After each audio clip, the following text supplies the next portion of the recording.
What I get to talk to you about right now is what I believe to be the core principle in living your ultimate career lifestyle.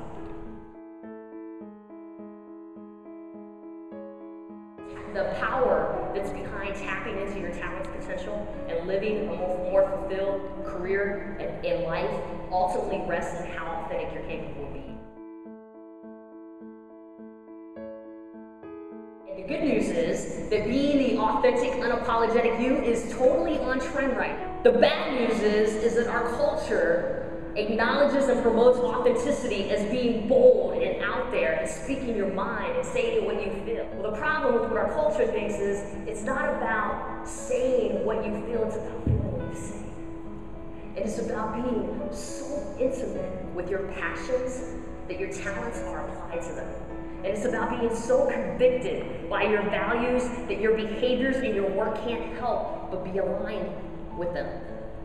And it takes having the courage to honor yourself, despite what's cool, what's socially accepted, or what your grandma thinks you should do.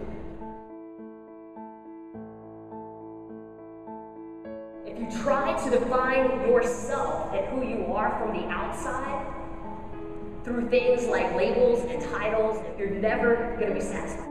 The only way that you truly define who you are is when you look inside. And that is the ultimate freedom. So everyone's born authentic. I'm adorable.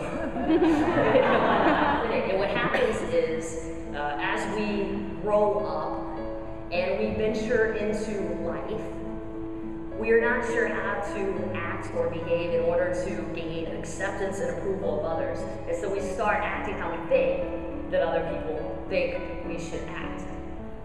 And what happens as a result is we lose ourselves. And I remember that I spent the next several years with a very bad perm, aquanet bangs, carrying around a flowered patterned Bible cover, trying to be who she wanted me to be. Because I've had bosses and CEOs and coworkers and people in school that said a lot worse than that to me. But I'll tell you what, one day I woke up and I said, wow, like I'm moving in a lot of directions. I'm trying to please a lot of people. And you know what? Most of these people I'm trying to please, they're not even happy themselves. They don't even know who they are. And why am I trying to let them tell me who I should be? Probably the single most important thing that I've ever done in my life was learn about self-acceptance. Self-acceptance is the key to having others accept you. And it's not easy to accept yourself because you have to face hard personal truths about how you feel about yourself, what you like, what you don't like, about what fears you have, about what's holding you back.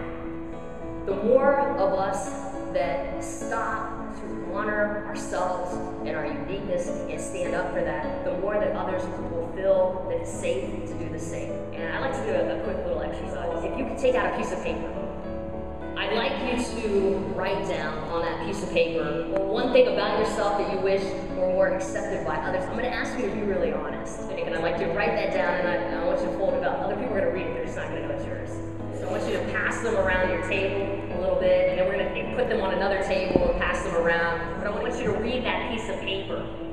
And if this is something that you would encourage somebody that you may know to be more of themselves. If this is something you say, hey, I think you should do this. I would accept you for this, and I would be an ally to you in our workplace. And if that is something that you think that you could do, I would like you to stand up after you read the piece of paper.